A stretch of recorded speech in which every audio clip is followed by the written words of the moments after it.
اللهم صل على محمد وعلى آل محمد رب یسر ولا تعسر وتمم بالخیر۔ پچھلے سبق میں ہم نے تعوذ اور تسمیہ کو پڑھنے کی صورتوں کے متعلق جانا، یعنی تعوذ اور تسمیہ کو پڑھنے کی 3 صورتیں ہیں۔ اول، ابتدائی قرات ابتدائی صورت، دوم، درمیانی قرات ابتدائی صورت، سوم، ابتدائی قرات درمیانی صورت۔ آج کے سبق میں ہم تعوذ اور تسمیہ کے فصل اور وصل کی وجوہات کے متعلق پڑھیں گے۔ تعوذ اور تسمیہ کے فصل اور وصل کی 4 وجوہات ہیں۔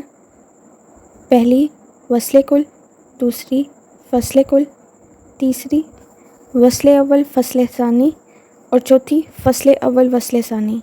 پہلی وجہ وصل کل ہے۔ اس کے معنی ہے سب کو ملا کر پڑھنا، یعنی تعوذ، تسمیہ اور اس کے ساتھ جو صورت پڑھی جا رہی ہے ان میں وقف نہیں کیا جائے گا۔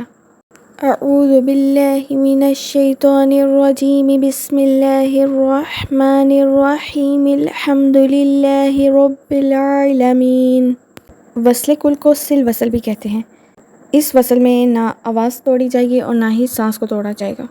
دوسری صورت فصل کل ہے، یعنی تمام کو الگ الگ کر کے پڑھا جائے، جدا کر کے پڑھا جائے۔ تعوذ کو پڑھ کے وقف کیا جائے گا، تسمیہ کو پڑھ کے وقف کیا جائے گا، اس کے بعد صورت کو شروع کیا جائے گا۔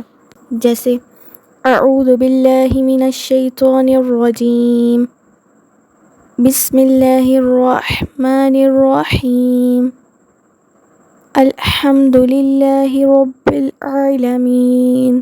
تیسری وجہ وصل اول اور فصل ثانی ہے، یعنی پہلے کو ملایا جائے گا اور دوسرے کو جدا کیا جائے گا۔ پہلے کو ملانے سے مراد یہ ہے تعوذ کا وصل تسمیہ کے ساتھ کیا جائے، ان دونوں کے درمیان وقف نہیں کیا جائے گا۔ اس کے بعد تسمیہ پڑھ کے وقف کیا جائے، پھر صورت کو شروع کیا جائے۔ جیسے اعوذ باللہ من الشیطان الرجیم، بسم اللہ الرحمن الرحیم، الحمد للہ رب العالمین۔ چوتھی وجہ فصل اول وصل ثانی ہے۔